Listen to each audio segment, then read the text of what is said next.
those women wrote books about what they read with their kids. If you think that there are other things for people to consider, then you write one with the books that you've read with your kids. So Soul School takes kids on a joy-filled journey through the heart of Black American culture, one book at a time.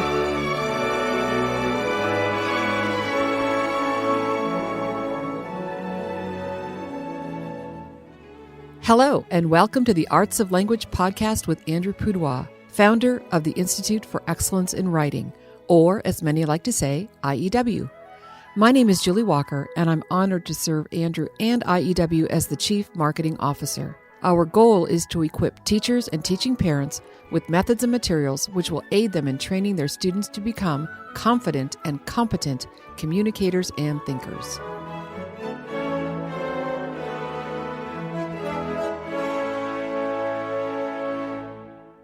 Well, happy Thanksgiving, Andrew. Time flies, doesn't it? It sure does. So I think about kind of our theme for next year. So it's the end of 2025. We're already ramping up for 2026. And one of the things that we're going to be talking a lot about in 2026 is conventions and going to conventions and the value you can find by going to a convention, listening to speakers, putting your hands on curriculum, meeting other people who are walking the same educational pathway as you and learning and growing. And I know you go to a lot of homeschool conventions every year. Well, it's community building too, and I don't know, a lot of people probably never went to a state convention 30 years ago. A lot of people didn't? Yes. A lot of people today never had a chance to go to a state convention 25, 30 years ago. Yeah, because they were probably infants or not even born yet. But what's interesting to me is there was a particular spirit of unity that existed. Like, this is our state, and we are the homeschoolers, and we will get together. And they would do things like sing songs together and have, general sessions with news of the state. And I really kind of miss that. Some states have it a little bit, and then a lot of conventions just, show up, go to talks. But the kind of the unifying feeling that you would get from being at a state convention, I wish we could recapture that. Yeah, because at that time, and of course we're talking about when we were in the throes of homeschooling, and you were, of course, speaking at these homeschool conventions, but still in the throes of homeschooling, it was wall-to-wall people. We'd have thousands and thousands of homeschoolers just rubbing shoulders literally with each other and looking at all the curriculum. And that was the way that you would get ideas and meet and hear people and ask questions and touch stuff and read stuff and look at stuff. And I think one of the sad parts of the explosion of online everything is just that human element kind of has been lost in so many people's lives. So our goal is to encourage people, get off the couch, get out of the pajamas, turn off the computer, put on some nicer clothes and go to a convention and meet people and ask questions. And of course, not everybody can meet everybody at every convention, but there are some people that should be met. Yes. And this year, I went to a homeschool convention that you did not attend. I did that actually a couple times. And I met the most beautiful, delightful woman that I wanted to introduce our listeners to. And that is Amber Johnston. Amber, thank you for joining us on our podcast today. Thank you so much for having me. I'm excited to be here. So you are, I think the thing that was intriguing to me when I went through the program to see which talks I would want to go to if I was not working at a booth, because I was working at a booth and then doing a couple speaking gigs myself. I was at the Christian Home Educators Association of California convention at Biola University, which so many great things about that. When I was homeschooling my boys in Southern California, we were members of CHIA. And eventually, when my boys were old enough to go to college, they went to Biola University. And when I was all done homeschooling, I went to Biola University and got my MBA. So all those things, all those roads converged at Biola. And I looked at that one conference talk that I'd like you to speak to, because I went to your booth and said, tell me more about this mirrors, windows, and sliding glass doors, and using literature as a way to explore. What is this metaphor, Amber, that you talk about? Well, it's something I love. And there was a professor at Ohio State University years ago who wrote a paper on this. She's since retired. Her name's Radine Sims Bishop. And she wrote about this idea of literature as mirrors, windows, and sliding glass doors. And so a book is a mirror. It's a book where a child can see themselves and their community reflected back to them. And we're an African American family. So at first glance, people often think of ethnicity or culture in that way. It's that, but it's so much more than that. And so an example I give that a lot of homeschoolers will understand, it's when you're reading a book with your child or even in watching a movie and a character mentions that they're homeschooled and your kid starts jumping up and down, running around the house like, they're homeschooled. They're homeschooled. It's that. It was a mirror for them. Or maybe a child who lives with their grandmother, or the grandmother lives with a family, multi-generational living, and they'll feel that string of familiarity there. Or maybe it's another family where this book takes place in Illinois, where I'm from, and we can go on and on. So these are books that are mirrors. Books that are windows. It's an opportunity for a child to look through the window and learn about how somebody else that's different from them in some way is living. So maybe they live in a different place, or maybe they have a different family structure. Maybe they have a lot of siblings and you only have one, or you're an only child, or perhaps they live in the Appalachia area, or they live in another country, or they live in the city and you live out on a bunch of land outside of town. So all of these different things can help us. Maybe it's an immigrant story. There are a million different directions you can go in. And what's interesting is that every book is already a mirror or a window. This was just a way, when I learned about this from the professor's work, that I started sharing with the homeschooling community, a way for us to look at our bookshelves and not just to evaluate each individual book, but to say, are our shelves full of mirrors and windows? And when you think about it, a book could also be both. So, for example, there are books that I've seen or that my family's experienced where the main characters are Black. And so in some ways, people say, well, that's a mirror. And I say, well, it is in some ways, but this family lives in the inner city and they don't have a father and they're dealing with kind of urban strife and poverty. And that's not a mirror for my kids in that way. So there are aspects of the story that are a mirror. Maybe there's some cultural head nods that we can relate to, but then there are aspects that make that book a window as well. And then finally, a sliding glass door. It's almost like this window is so good that not only is the child looking out the window, but they actually can open that sliding glass door and step into the story and they can picture themselves. So a quick example, I read where a teacher said that her student, after they had studied the book Wonder, which is about a boy who was born with a facial disfigurement. And the student said, teacher, after I was at Walmart the other day with my mom and I saw this boy in the aisle and he was in a wheelchair. And normally I would just look the other way and kind of ignore him because my mom says it's not polite to stare at people who look different. But then I thought about Augie, the boy from the Wonder Book. And so I just went up to him and I was like, hey, man, how you doing? And he was like, I'm good. How are you? He's like, good. And then I just kept walking. And he's like, see, he's like, I talked to him because I knew Augie would want someone to talk to him. And so that to me, when I read that interview, that story became a sliding glass door for that student. So I've just found it to be a beautiful way to think about what we're already doing, which is reading books and adding some balance. It helps us to see what direction to go in with our children and ourselves, actually. So many things I could ask you about that, but I want to back up a little bit, Amber, because this is a Homeschool 101 podcast. This is specifically for those families, those individuals who are thinking maybe homeschooling would be something that they would like to explore. Of course, it's November, December. Could you start homeschooling your family in the middle of a school year? Well, absolutely, but that's a podcast for another day. But I'd like for you to share your story about how you started homeschooling and how your homeschooling journey has evolved. And I'm specifically looking at a book that I have in my hands that you edited. This is a book by you and you collected a bunch of articles from your friends about homeschooling, but your article called Finding Freedom on the Path Less Traveled basically tells your story of how you got into homeschooling and how things have changed over the years for you. So can you describe that a little bit? Yeah, so I was a stay-at-home mom, and our plan had always been that I would stay at home until the kids became school age, and then I would go back to work, and my salary would pay for private Christian school, and my husband would continue to take care of the family with his.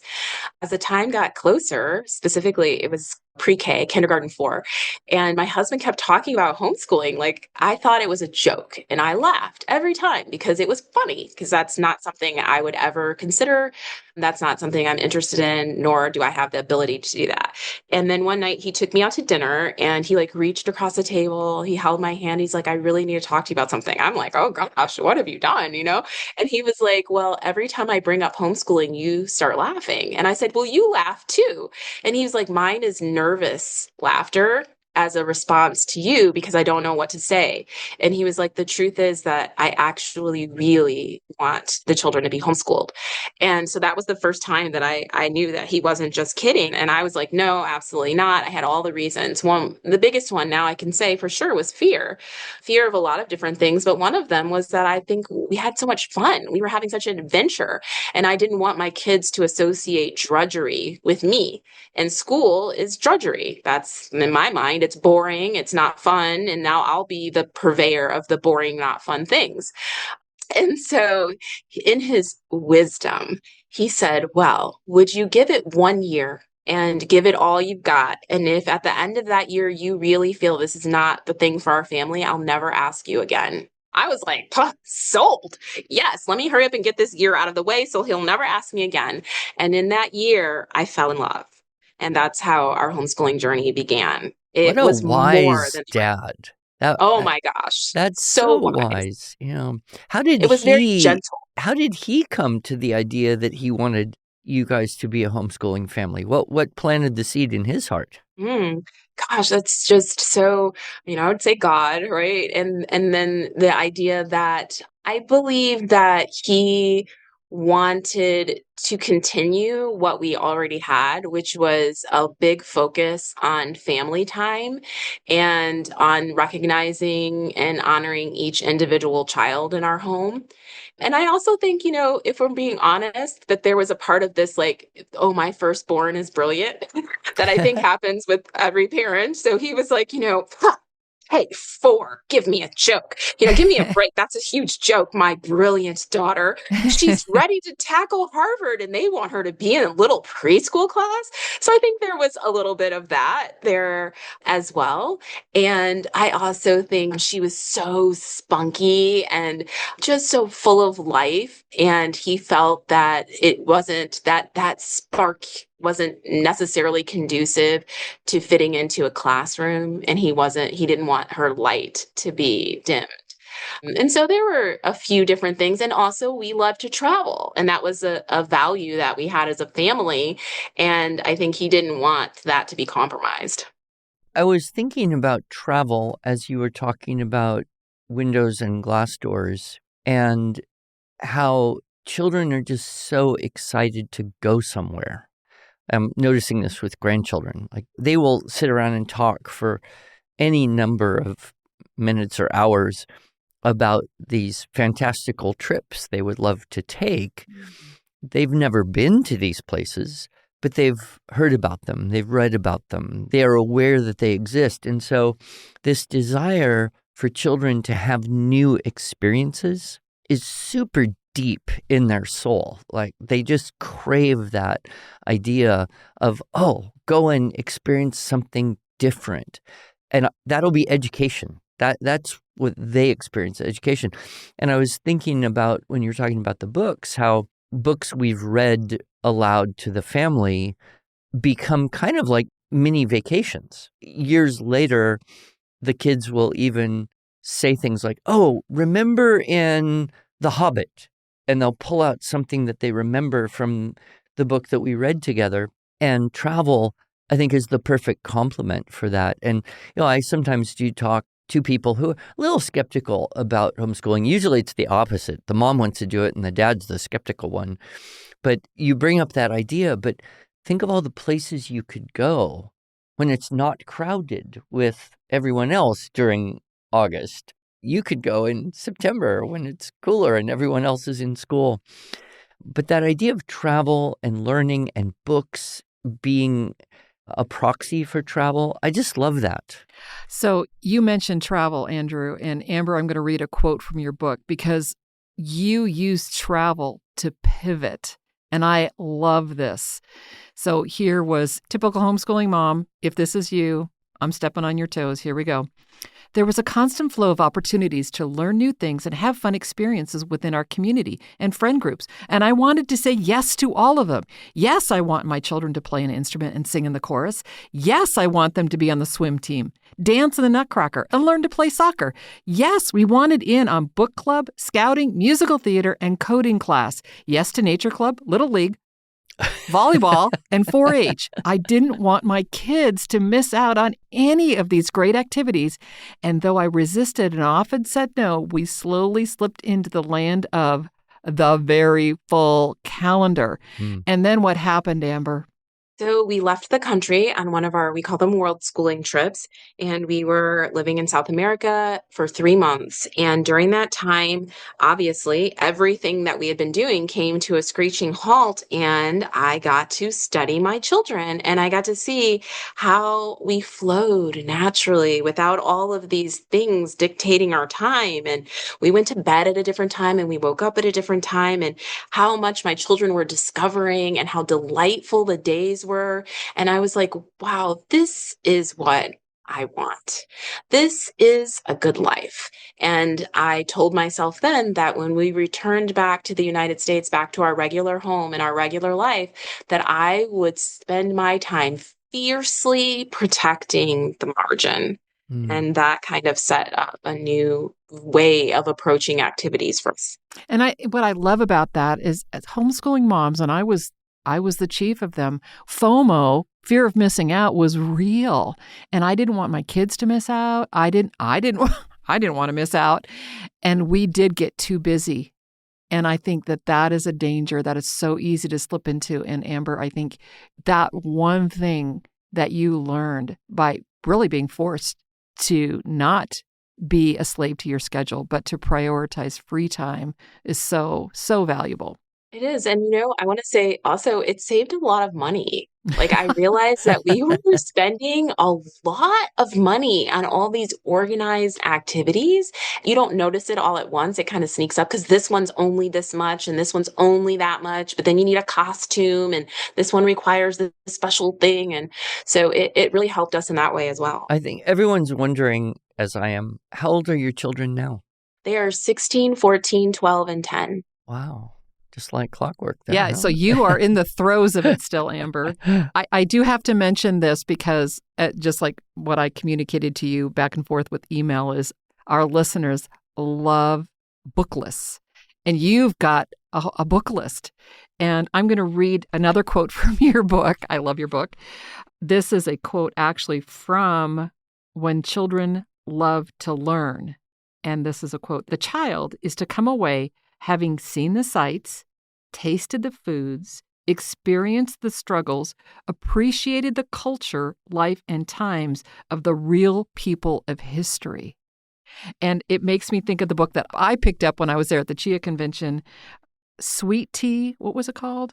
Sweet Tea and Cookies. Sweet Tea and Cookies. And I'm not a fan of sweet tea, got to be honest, nor am I a fan of baking, but I loved the resource. This is a Deep South resource of culture and recipes and songs and poetry of Mississippi and of Louisiana and of South Carolina and of Georgia and a bonus of Alabama.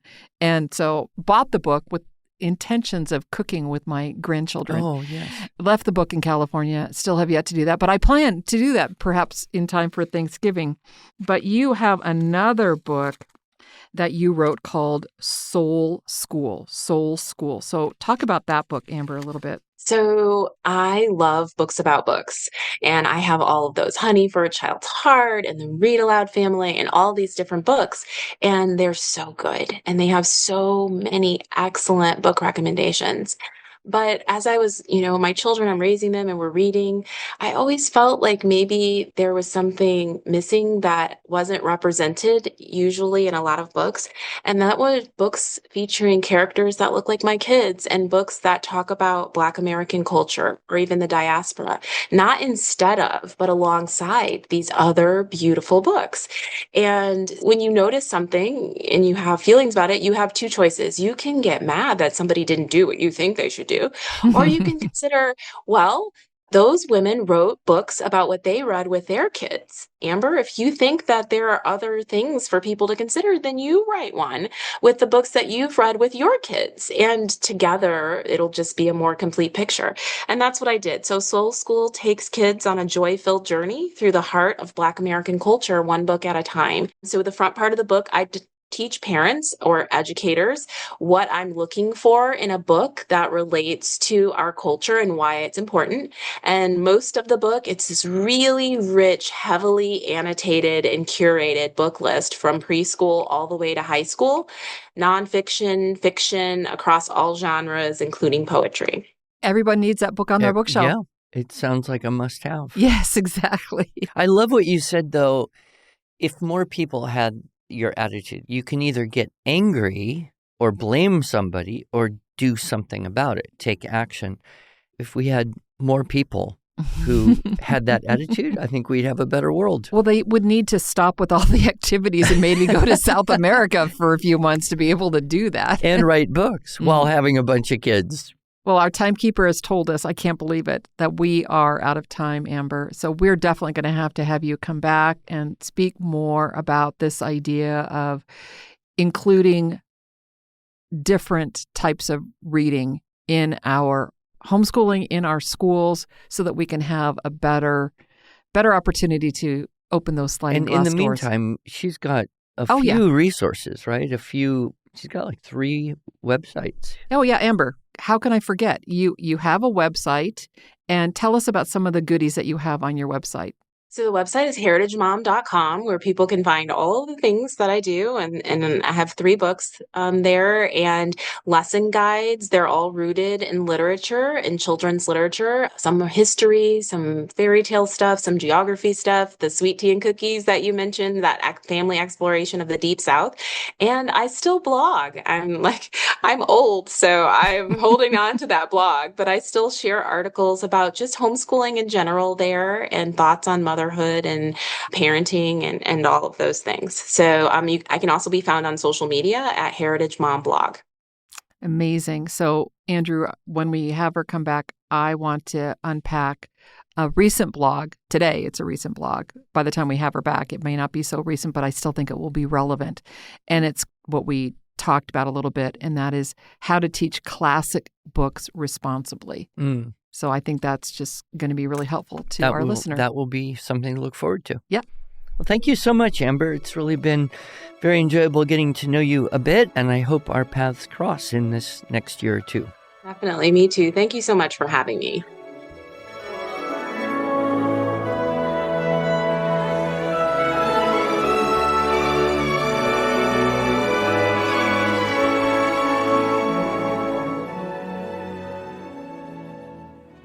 Thanks so much for joining us. If you enjoyed this episode and want to hear more, please subscribe to our podcast in iTunes, Stitcher, or Spotify, or just visit us each week at iew.com/podcasts. Here you can also find show notes and relevant links from today's broadcast. One last thing, would you mind going to iTunes to rate and review our podcast? This really helps other smart, caring listeners like you find us. Thanks so much.